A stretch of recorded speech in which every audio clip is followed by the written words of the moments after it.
কোণের দৃষ্টিকোণ থেকে কথাগুলো আপনাদের সামনে তুলে ধরার চেষ্টা করব ইনশাআল্লাহ। ভূমিকাতে একটি কথা না বললেই নয়। এখানে আপনারা এসেছেন, আসার পেছনে পার্থিব, জাগতিক, আর্থিক, রাজনৈতিক কোনো স্বার্থ আছে? আমরা এসেছি শুধুমাত্র আল্লাহ তার হাবিবের রেজামন্দি হাসিল করার জন্য, আর ইহকালীন কল্যাণ ও পরকালীন মুক্তির পাথেও সঞ্চয় করার জন্য। মুহাক্কিকিনগণ বলেন খাদ্য দুই প্রকার।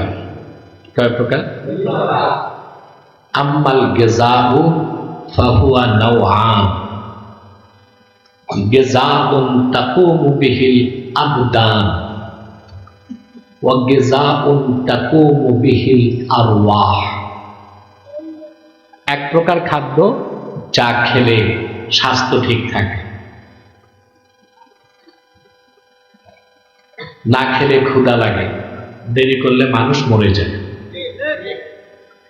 আরেক প্রকার খাদ্য যা গ্রহণ করলে রূহ শক্তিশালী হয়। কয় প্রকার হলো? মানুষের দেহটাকে আল্লাহ রাব্বুল আলামিন মাটির সারনির্যাস থেকে তৈরি করেছেন বলে দেহের সমস্ত খাদ্য আসে মাটি থেকে। চাল, ডাল, গম, আটা, শাক সবজি, ফল ফলাদি সব আসে মাটি থেকে। কিন্তু রুহটা এসেছে আসমান থেকে, রুহের খোরাকটাও এসেছে আসমান থেকে। সুবহানাল্লাহ। আজকে 2 দিন আপনারা গিযায়ে রূহ, রুহের খোরাক পাচ্ছেন, আলহামদুলিল্লাহ। এতে আপনারা খুশি না বেজার? বেজার শুধু শয়তান, আর শয়তানের চেলাচামুন্ডারও বেজার। অবশ্য এখন শয়তানের চেলাচামুন্ডা একটু কমছে।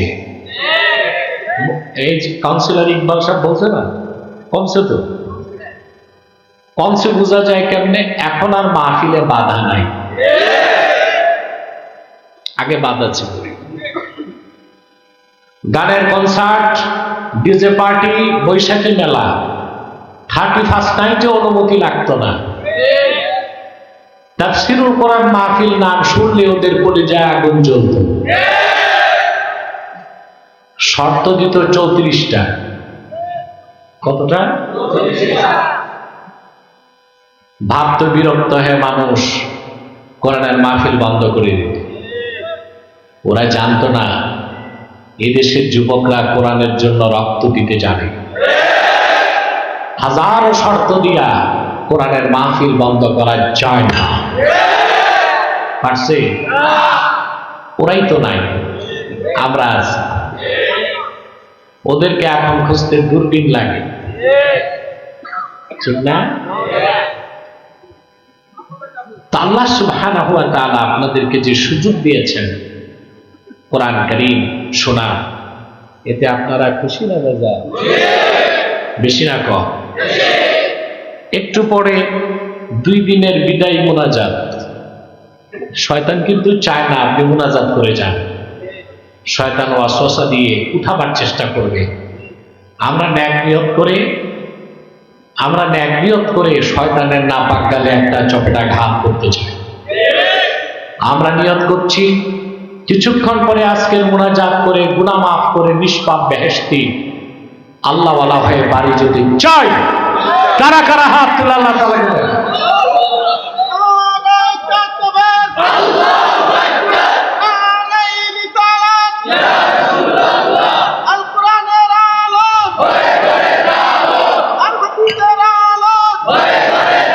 আল্লাহ কবুল করুন, আল্লাহ মঞ্জুর করুন, বলুন আল্লাহুম্মা আমিন। সম্মানিত সুধী, আসুন তিলাওয়াতের মাধ্যমে আমরা মূল আলোচনায় প্রবেশ করি। আমার সঙ্গে আপনারাও পড়বেন, যেন প্রতিটি বাক্যের, প্রতিটি শব্দের, প্রতিটি অক্ষরের নূরকে আল্লাহ তাআলা আমাদের সিনায় বিকশিত করে দেন। পারবেন না ইনশাআল্লাহ? قل أعوذ بالله من الشيطان الرجيم بسم الله الرحمن الرحيم قد أفلح من تزكى وذكر اسم ربه فصلى আল্লাহ তাআলা বলেন قد أفلح من تزكى নিশ্চিত সফলতা লাভ করেছে সেই যে তার হৃদয়কে পবিত্র করল وذكر اسم ربه এবং রবের নামে জিকির করল ফাসাল্লা এবং 5 ওয়াক্ত নামাজ আদায় করল সুবহানাল্লাহ কয়টা কাজ قد أفلح من تزكى নিশ্চিত সফলতা লাভ করলো সেই যে তার হৃদয়কে পবিত্র করল রবের নামে জিকির করল 5 ওয়াক্ত নামাজ আদায় করল আল্লাহ তাআলা সার্টিফাইড করেছেন যে আমার এ বান্দা 100% সফল হয়ে গেল আপনার সফলতা চান প্রতিটা মানুষ সফলতা চায় চায় না একজন কৃষিজীবী কৃষিকাজে সফলতা চায় কত জলদি বাম্পার ফলন হবে একজন ব্যবসায় সফলতা চায় কম পুঁজি বেশি লাভ চাকরিজীবী চাকরিতে সফলতা চায় রাজনীতিবিদ রাজনীতিতে সফলতা চায় মানুষ তো মানুষ ইতর প্রাণীগুলো তাদের কাজে সফলতা চায় চায় না দেখেন একটা বিড়াল গাছে উঠতে চায় একবার পারে না 10 বার চেষ্টা করে মান্দার গাছ ছাড়া সব গাছে উঠতে পারে বিড়াল কিন্তু তার কাছে সফল একটি বাবুই পাখি সুনিপুণ দক্ষতায় শৈল্পিক ছান্দসিকতায় ঘরটা বানায় ঝড় তুফানে মানুষের ঘরে চাল উড়ে যায় বাবুই পাখির ঘর তো দূরে থাক দিনটা নষ্ট হয় না ঠিক না বাংলাদেশে যত প্রকৌশল বিশ্ববিদ্যালয় আছে বুয়েট চুয়েট কুয়েট রুয়েট ডুয়েট সব প্রকৌশল বিশ্ববিদ্যালয়ের ইঞ্জিনিয়ারগুলোরে এক জায়গায় আনলেও বাবুই পাখির ঘরের মতো একটা ঘর বানাতে পারবে বাবুই তার কাছে সফল ক্ষুদ্র একটা মৌমাছির দিকে তাকান হাজার রঙের ফুল থেকে মধু সিঞ্চন করে মৌমাছি মৌচাকের মধ্যে এত সুন্দর খাদ্য মধু তৈরি করে রাখে তাম পৃথিবীর সমস্ত কেমিস্ট রসায়নবিদকে এক জায়গায় আনলো ফ্যাক্টরিতে ওই রকম 1 ফোঁটা মধু বানাতে পারবে না পারবে মৌমাছি তার কাজে ফিতরাতান সৃষ্টিগতভাবেই মানুষ সফলতা চায় ইতর প্রাণীগুলো যদি সফল হতে চায় মানুষ কি চাইবে না কিন্তু অধিক সংখ্যক মানুষ জানে না সফলতা কোন পথে সফলতা কোন মতে কারণ সফলতা কোন পথে তা তো তিনিই ভালো জানেন যিনি মানুষের স্রষ্টা সেই সফলতার কথা তিনি কোরআন কারিমে বলে দিয়েছেন আল্লাহ রাব্বুল আলামিন বলেন ইন্না খালাকনাল ইনসানা মিন নুতফাতিন আমশাজ নাবতালিহি ফাজআলনাহু সামিআন বাসীরা ইন্না হাদাইনাহু السبيل إما شاكرا وإما كفورا। আমি মানুষকে সৃষ্টি করেছি তার পিতার বীর্য, তার মায়ের বীর্যের মিশ্রণ থেকে। তাকে আমি করেছি চক্ষুষ্মান, দিয়েছি তাকে শ্রবণ শক্তি, অতঃপর সফলতা ও হেদায়েতের পথ দেখাই দিয়েছি। সুবহানাল্লাহ। যে ব্যক্তি সে পথকে গ্রহণ করবে সে কৃতজ্ঞ বান্দা হবে, আর সেই হেদায়েতের পথ থেকে যে বিচ্যুত হবে সে অকৃতজ্ঞ বান্দা বলে গণ্য হবে। তো সফলতা কোন পথে এটা দেখায় কে? সফলতা খুঁজতে হবে কোথায়? আমাদের দেশে এখন রাষ্ট্রের সফলতা খোঁজা হচ্ছে, ঠিক না? প্রতিদিন ডায়লগ হচ্ছে, dialogue for democracy, dialogue for justice হচ্ছে না? এখানে বুদ্ধিজীবীরা যায়। কারা যায়? সবচেয়ে দুঃখ হচ্ছে আমার, বাংলাদেশে সহি আকীদার বুদ্ধিজীবী শতকরা 3%ও নাই। শুধু সমস্যা না, বড় ধরনের সমস্যা। একদল বুদ্ধিজীবী আগে যারা ছিল ফেসিবাদের দোসর, ওরা ছিল রুশপন্থী, ভারতপন্থী।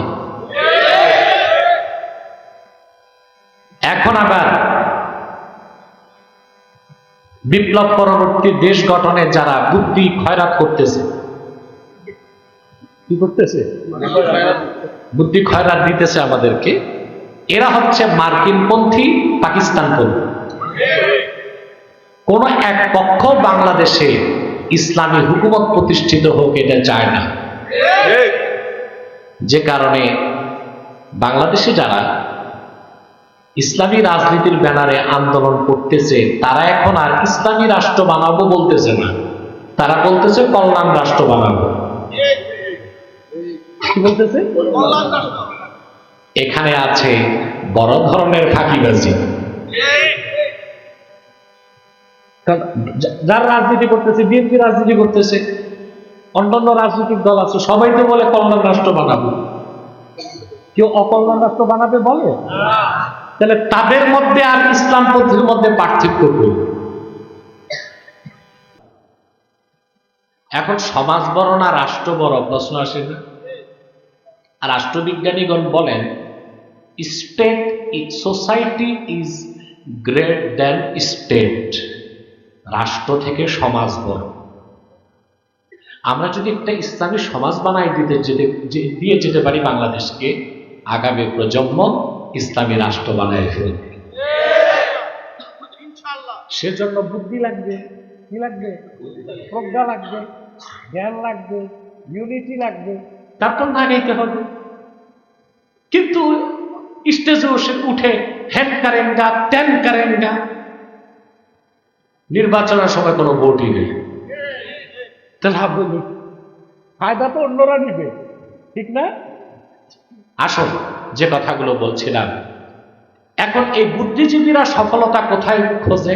যেটা বলতেছিলাম, তারা সফলতা খোঁজে গ্রিক দর্শনে। কোথায়? গ্রিক দর্শনের ইতিহাস শুরু 3000 বছর আগ থেকে। পরিবর্তন হতে হতে গ্রিক দর্শনকে এখন লালন করে আমেরিকা, ব্রিটেন, ইটালি, ফ্রান্স, পশ্চিমা। কথা বুঝতে পারছেন? এখন বাংলাদেশি বুদ্ধিজীবীরা এখন যে বয়ান দিচ্ছে নতুন রাষ্ট্রের ব্যাপারে, এই রাজনীতিটা তার নিয়েছে আমেরিকার ধনকুবের ইহুদি জর্জ সরস।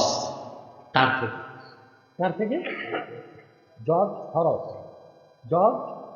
সরস ইহুদি ব্যবসায়ী। তার কাজ হচ্ছে টাকা দিয়া বিভিন্ন রাষ্ট্রের রিজিম চেঞ্জ করে।